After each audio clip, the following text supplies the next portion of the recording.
Oke, jadi mari kita coba bahas lagi mengenai serialnya dari Classroom of the Elite. Dan kali ini tuh sendiri masih mengenai isi dari volume pertama pada tahun ketiganya. Spoiler ya, tentu aja video kali ini tuh sendiri bakalan jadi video spoiler. Jadi jika kalian itu tidak keberatan, yuk mari kita coba lanjutkan. Nah, jadi untuk kali ini cerita bakalan masuk ke dalam isi dari chapter ke-7 pada volume pertama di tahun ketiganya ya. Dimana dengan judul yang berbunyi seperti ini.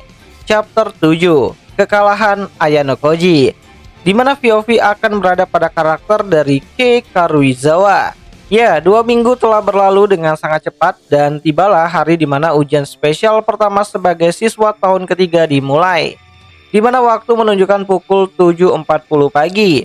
Karuizawa tidur lebih awal tadi malam dan tidak memaksakan dirinya untuk bergadang. Jadi dia bisa bangun dengan kepala yang cukup jernih pada pagi hari ini. Dan setelah menyelesaikan rutinitas paginya, dia diam-diam keluar dari asrama sendirian.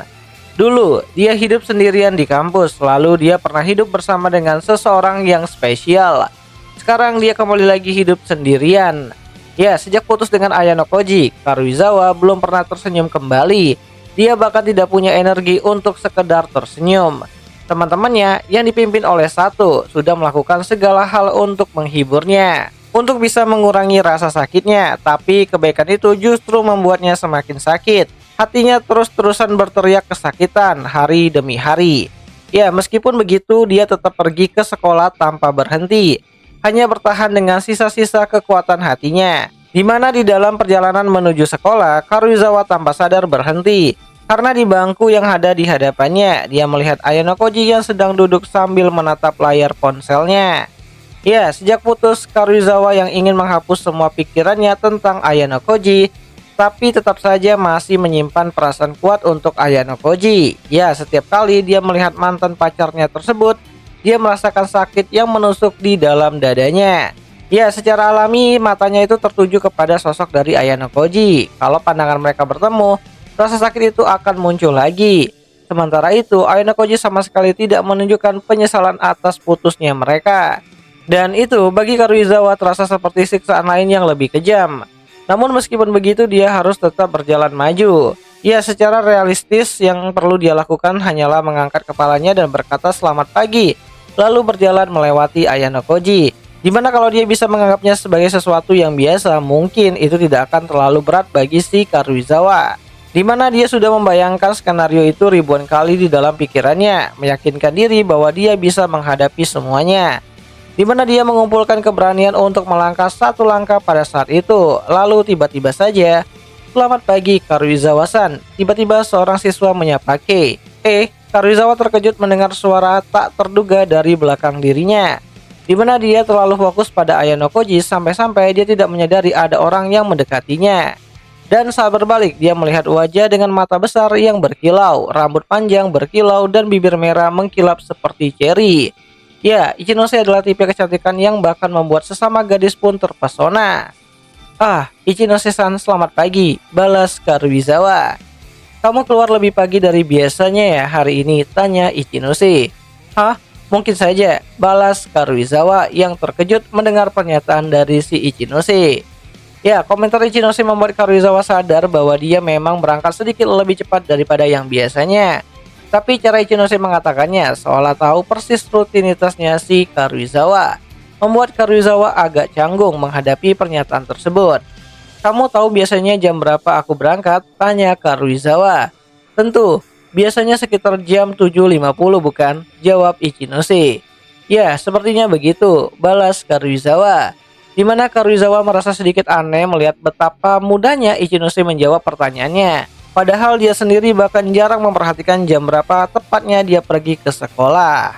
Belakangan ini, Ayano Koji-kun sering duduk di bangku itu loh, ucap Ichinose. Oh, kamu sepertinya tahu banyak tentang dia, tanya Karuizawa. Ya, aku juga berangkat sekitar waktu ini, jadi sering melihat dia di sana. Kalau kamu ubah sedikit jadwalmu, pemandangan yang kamu lihat juga akan berubah, balas Ichinose.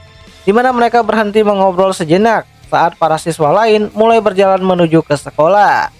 Kebanyakan dari mereka menyapa Ichinose dan dia membalas senyuman kepada setiap orang. Ya, mempunyai banyak teman memang bukan segalanya. Karuizawa tahu akan hal tersebut. Tapi perbedaan dalam pengalaman sehari-hari mereka terasa begitu besar. Kemanapun dia melihat ke kiri, kanan, depan, dan juga belakang, teman-temannya Ichinose ada di mana-mana. Bahkan di antara para siswa kelas 3A tempat Karuizawa berada, lebih banyak orang yang menyapa Ichinose dengan hangat daripada menyapa dirinya. Ya, Karuizawa bisa membayangkan kalau Ichinose bukan hanya dekat dengan siswa tahun ketiga saja, tapi juga sudah akrab dengan siswa dari tahun pertama. Kamu tetap populer seperti biasa ya, Ichinose-san, ucap Karuizawa. Populer? Ah, enggak kok. Mereka cuma teman-teman yang menyapa. Banyak orang yang juga menyapa dirimu loh, Karuizawa, balas Ichinose. Ya, kalau hal itu keluar dari mulut orang ini, mungkin terdengar sarkastik. Tapi dari Ichinose itu terasa sangat tulus. Itu semua karena hubungan baik yang sudah dia bangun selama ini. Oh ya, benar juga, ujian spesial juga akan segera tiba ya hari ini, ucap Karuizawa. Ya, benar, balas Ichinose. Jadi gimana belajarmu? Tanya Ichinose kembali. Kurasa aku sudah melakukan sebisaku. Kamu pasti nggak punya banyak hal yang perlu dikhawatirkan kan, Ichinose-san? Enak ya, ucap Karuizawa. Aku nggak akan bilang begitu, aku cuma berusaha keras supaya nggak terlalu tertekan. Makanya aku pasang wajah berani, balas Ichinose. Ya, melihat betapa cerianya Ichinose, Karuizawa merasa sulit percaya bahwa dia sedang stres. Dan dimana saat percakapan mereka terasa seperti hampir berakhir, dan Ichinose mulai berjalan lagi, tapi saat itu juga Karuizawa tanpa sadar membuka suaranya. Boleh, aku tanya sesuatu kepadamu, ucap Karuizawa. Di mana pikirannya menyuruh untuk membiarkan Ichinose pergi, tapi kata-katanya sudah terlanjur keluar. Tentu, apa saja. Tapi kalau soal siapa yang ikut pertarungan minoritas atau siapa yang dapat poin penalti, itu rahasia ya, balas Ichinose. Bukan itu, balas Karuizawa. Kalau begitu kurasa tidak ada yang tidak bisa aku jawab, balas si Ichinose kembali. Di mana Ichinose tersenyum cerah menunggu pertanyaan dari Karuizawa. Ichinose-san, apakah kamu pacaran dengan Ayano Koji? Tanya Karuizawa. Ya, Karuizawa berusaha mengucapkan dengan terbata-bata dan langsung menunduk takut mendengar jawaban langsung dari Ichinose. Ya, itu adalah salah satu kemungkinan alasan mereka putus. Bahkan Ayano Koji lebih memilih Ichinose daripada dirinya. Ya, selama beberapa minggu terakhir di tahun ketiga mereka, Karuizawa diam-diam memperhatikan kedekatan Ichinose dan juga Ayano Koji. Tapi hubungan mereka tampak murni seperti seorang teman. Dan bukan hanya Karuizawa yang berpikir begitu, beberapa siswa lain juga bergosip tentang mereka. Aku? Gak mungkin lah, mana mungkin aku cukup pantas untuk bisa pacaran dengan Ayano Koji, balas Ichinose. Ya, Ichinose berbicara dengan kata-kata yang cukup aneh, seolah dia merendahkan dirinya sendiri dan meninggikan Ayano Koji. Tapi bagaimanapun dilihat, mereka terlihat seperti pasangan yang cocok. Jika ada yang pantas disebut pasangan terbaik, pasti mereka berdua. Namun Karuizawa tidak memikirkannya terlalu dalam, dan dia tetap tidak bisa menerima begitu saja penyangkalan Ichinose, di mana dia menatap Ichinose kembali. Jika kamu menyembunyikan karena tidak ingin menyakitiku, ucap Karuizawa. Benar-benar tidak seperti itu, kami bukan pasangan, jawab Ichinose dengan cepat sebelum Karuizawa menyelesaikan perkataannya. Tapi, ucap Karuizawa dengan nada ragu-ragu. Ya, bagaimana mungkin? Meskipun mereka tidak pacaran, hubungan mereka jelas sudah berubah. Jadi meski terdengar memaksa, Karuizawa merasa harus terus bertanya. Karena ini pertanyaan yang tidak ingin dia tanyakan lagi atau dengar jawabannya lagi suatu saat nanti. Di mana Ichinose menghalakan nafas pelan saat menatap Karuizawa yang bersikuku sambil berkata, "Tapi, seperti yang kamu pikirkan, Karuizawa-san, hubungan kami memang tidak biasa," ucap Ichinose. Itu apa maksudnya? Aku tidak mengerti. Tapi kalian memang pacaran kan? Tanya Karuizawa kembali. Benar-benar tidak, sama sekali tidak, ucap Ichinose. Aku mengerti, balas Karuizawa dengan nada yang cukup lemah. Ya, sebagai seorang yang terlalu baik, Ichinose menjawab dengan jujur dan Karuizawa percaya dia tidak akan berbohong. Namun jika mereka benar-benar berpacaran, Ichinose pasti akan mengakuinya dengan terbuka. Tapi Karuizawa tetap tidak bisa merasa lega. Meski hari ini mereka tidak pacaran, besok bisa saja itu terjadi. Bahkan mungkin nanti juga bakalan terjadi, anggap si Karuizawa. Ya, bagi Karuizawa, bayangan Ichinose dan Ayano Koji berpacaran adalah mimpi buruk. Namun setidaknya untuk saat ini itu belum terjadi. di mana dia memegang erat pada kenyataan itu. Sementara itu, Ichinose merasakan kelegaan kecil di hatinya Karuizawa. Ya, kebahagiaan samar saat mendengar mereka tidak berpacaran. Dan dalam proses itu, Ichinose menyadari munculnya perasaan baru dalam dirinya. Ya, sebuah kegelapan kecil. Dan ketika pertama kali menyadari perasaannya di tahun lalu saat Karuizawa masih menjadi pacarnya Ayano Koji, Ichinose juga mengingat fakta itu, di mana dia beberapa kali menangis karena frustasi. Aku mengerti, Karuizawa-san, Ayano Koji-kun memang luar biasa ya, ucap Ichinose. Hah? Ucap Karuizawa dengan nada terkejut. Aku hanya tidak mengerti mengapa kamu memutuskan hubungan dengan seseorang seperti dia. Aku benar-benar tidak paham, ucap Ichinose kembali. Ya, meskipun tahu kebenarannya bahwa Karuizawa lah yang sebenarnya ditinggalkan, namun Ichinose tetap bertanya seperti itu. Itu, jawab Karuizawa dengan nada ragu. Ya, Karuizawa tidak bisa mengakuinya dengan lantang bahwa Ayano Koji lah yang telah memutuskannya. Dia tidak ingin memberi Ichinose harapan akan hal tersebut. Kamu, Ichinose-san, tahu kan? Ayano Koji-kun itu dia, ucap Karuizawa dengan nada yang cukup ragu-ragu kembali. Ya, Karuizawa ingin memperingatkan Ichinose bahwa terlalu dekat dengan Ayano Koji bisa berbahaya.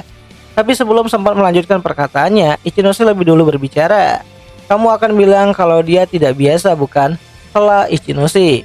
Ya, Ichinose menebak perkataan Karuizawa. Ya, itu benar, balas Karuizawa. Ya, memang itu yang ingin dikatakan Karuizawa, di mana Karuizawa terguncang karena Ichinose bisa membacanya dengan mudah, dan Karuizawa hanya bisa mengangguk. Karuizawa menyadari bahwa gadis yang ada di sebelahnya ini tahu banyak tentang Ayano Koji. Terima kasih untuk peringatannya ataupun sarannya, tapi aku akan baik-baik saja, ucap Ichinose. Oh, kamu yakin sekali? Tanya Karuizawa. Aku tidak sepenuhnya yakin, tapi apa kamu menyesal putus dengannya? Tanya Ichinose. Aku tidak, ucap Karuizawa kembali dengan nada ragu-ragunya. Begitu ya, bagiku tidak terlihat seperti itu. Tidak pernah terpikir olehku bahwa jika keadaannya berbeda, kalian mungkin masih bisa bersama-sama, bukan? Ucap Ichinose. Ya, tidak peduli siapa yang memutuskan, jika sebuah hubungan telah berakhir, pasti ada yang mengganggunya. Jika gangguan itu hilang, mungkin masa depan Karuizawa akan berbeda. Aku cuma menebak sih, tapi apa kalian berdua putus karena kamu menginginkan sesuatu sebagai balasannya? Tanya Ichinose. Ya, mendengar hal itu, emosi Karuizawa yang selama ini ditekannya perlahan mulai memuncak. Di dalam hati, Karuizawa bertanya-tanya, siapa Ichinose? Orang luar, sampai bisanya mengkritiknya seperti ini. Apa maksudmu? Sebagai balasan, aku tidak pernah, ucap Karuizawa. Kalau kamu mencintai seseorang, kamu pasti ingin dia membalas cintamu, bukan? Kalau kamu peduli, kamu ingin dia juga peduli. Kalau tidak dapat balasan, itu bisa menyakitkan, membuatmu sedih atau merasa kesepian. Itu bukan cuma dalam hal percintaan, tapi juga dalam hubungan pertemanan atau keluarga. Balas Ichinose. Apa maksudmu? Bukankah itu normal? Ucap Karuizawa. Biasanya iya, tapi aku berbeda. Balas si Ichinose. Itu nggak mungkin, Ichinose-san. Kamu pasti juga ingin punya pacar, bukan? Tanya Karuizawa. Kalau kamu bilang aku suka kamu, pasti kamu ingin mendengar aku juga suka kamu. Pertukaran kecil seperti ini adalah hal yang manis yang semua orang inginkan, anggap Karuizawa. Siapa yang kamu maksud? Ayano Koji-kun, tanya Ichinose dengan nada menindas Karuizawa. Kamu? Ucap Karuizawa dengan nada kesal. Sampai sekarang, kamu pasti sudah sadar kalau aku menyukai Ayano Koji-kun. Ucap Ichinose yang mengatakan hal tersebut dengan sangat lugas dan tanpa rasa malu ataupun ragu sedikit pun. Lalu Ichinose menarik napas sebentar dan melanjutkan sebelum Karuizawa sempat berbicara. Begini, buatku bukan soal mengharapkan orang lain membalas perasaanku. Aku cuma ingin akur dengan orang-orang di sekitarku, membantu mereka untuk bisa maju. Aku nggak mengharapkan imbalan untuk itu. Aku melihat Ayano Koji-kun juga begitu. Aku nggak butuh dia membalas perasaanku. Buatku cukup dengan aku yang menyukainya, tegas Ichinose. Bagaimana kamu bisa tahan dengan hal seperti itu? Tanya Karuizawa. Aku bisa, seperti yang aku bilang, ini bukan cuma soal percintaan.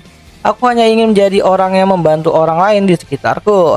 Kalau ada yang kesulitan, aku akan membantu. Itu saja, tegas si Ichinose. Ya, tidak diragukan lagi, itulah perasaan sejati Ichinose, membantu orang lain tanpa mengharapkan balasan. Ini sakit, ucap Karuizawa. Ya, saat itu juga, buat Karuizawa, itu terasa seperti siksaan yang menyesakkan. Namun saat menatap mata Ichinose kembali, Karuizawa akhirnya memahami sesuatu yang hanya bisa kamu sadari jika kamu mencintai orang yang sama. Ya, Karuizawa dulu pernah menjadi satu-satunya orang yang ada di sisinya Ayano Koji. Dan karena itulah, dia pun harus bertanya. Kalau, ucap Karuizawa. Ichinose menanggapi ucapan Karuizawa. Sambil menunggu, Karuizawa melanjutkan perkataannya. Kalau aku meminta bantuanmu, Ichinose-san, apakah kamu akan membantuku? Tanya Karuizawa. Ya, dalam arti seseorang yang sedang dalam kesulitan. Seharusnya Karuizawa termasuk orang yang harus Ichinose bantu. Secara normal itu benar. Dan memang seharusnya begitu. Dimana Karuizawa sebenarnya tidak seharusnya datang meminta bantuan kepada Ichinose, saingannya dalam hal percintaan.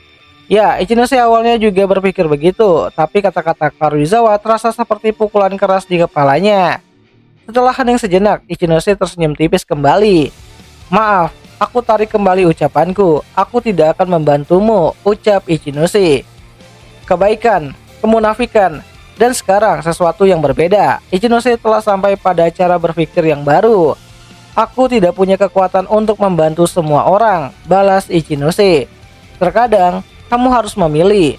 Sampai sekarang, jika ada 100 orang yang butuh bantuan, Ichinose ingin membantu semuanya 100-100-nya. Bahkan jika dia hanya punya kekuatan untuk membantu 50 orang saja. Dan akibatnya, bisa saja bakal 50 orang yang lain bisa diselamatkan. Dan 50 yang lainnya tidak bisa tertolong. Karena itu, sekarang dia memutuskan untuk fokus pada saat ini dan melakukan yang terbaik untuk membantu orang-orang yang dia prioritaskan. Inilah sistem nilai baru Ichinose, sebuah prioritas. Dan Karuizawa Kei kebetulan tidak termasuk ke dalam daftar prioritasnya. Oh ya, aku belum pernah memberitahumu alasan kenapa Ayano Koji-kun duduk di bangku itu kan, ucap Ichinose. Ya, Ichinose menatap Karuizawa dari bawah, melihat matanya yang tertunduk, lalu tersenyum tipis. Dia selalu menungguku sekitar jam-jam seperti ini, ucap Ichinose.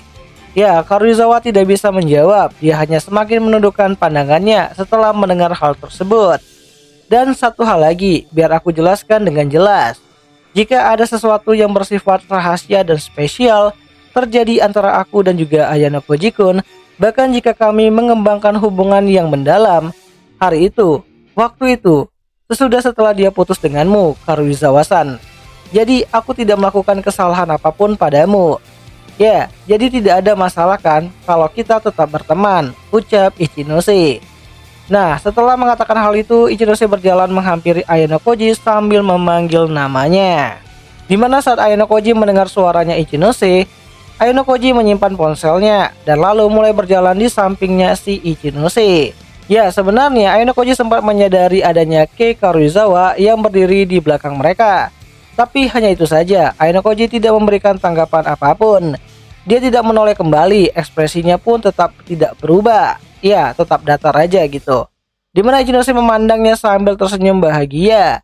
Sedangkan Kei merasa perutnya seperti dililit menjadi satu. Dimana Karuizawa pun langsung meninggalkan jalan menuju ke sekolah dan bersembunyi di balik perpohonan di dekat sana. Ya, tidak ada yang melihatnya pergi diam-diam dari sekolah.